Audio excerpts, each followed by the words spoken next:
মালদ্বীপ ফুটবলের ৭৫ বছর পূর্তি উপলক্ষে ৪ জাতির টুর্নামেন্টে অংশ নিচ্ছে বাংলাদেশ। তবে জুন উইন্ডোতে জাতীয় দল ব্যস্ত থাকায় কোচ মারুফুল হকের অধীনে এই টুর্নামেন্টে খেলবে অনূর্ধ্ব ২৩ দল। দলটির ম্যানেজার শাহিন হাসান জানান, চ্যাম্পিয়ন হতেই মালদ্বীপ যাবে দল। মালদ্বীপের আমন্ত্রণে ৪ জাতি ফুটবল টুর্নামেন্ট খেলতে যাচ্ছে বাংলাদেশ। তবে সেখানে দেখা যাবে না মূল জাতীয় দলকে।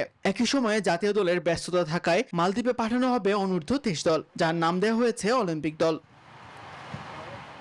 এই দলের দায়িত্ব থাকবেন অভিজ্ঞ কোচ মারুফুল হক। তরুণদের নিয়ে ভালো কিছু করার আশা বাফুফের। হামজা বা সমিতির মধ্যে একজনটা চাইবো, যেহেতু একই পজিশনের প্লেয়ার একজনটা চাইবো, কিন্তু এখন ম্যানেজার চাওয়া যেহেতু মেন ন্যাশনাল টিমের একটা ব্যাপার আছে, ওখানে একটা ম্যাচ আছে।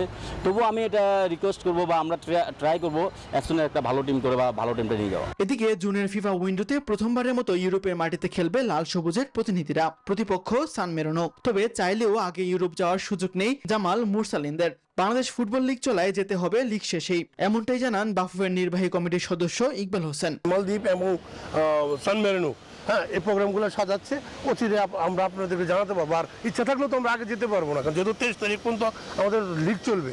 এদিকে হামজা, সমিত সোমরা লিগ খেলছেন বিদেশে। সময় স্বল্পতায় তারা দেশে না এসে যোগ দিবেন ইউরোপের মাটিতে। তাসবিহ শরণ, নিউজ 24।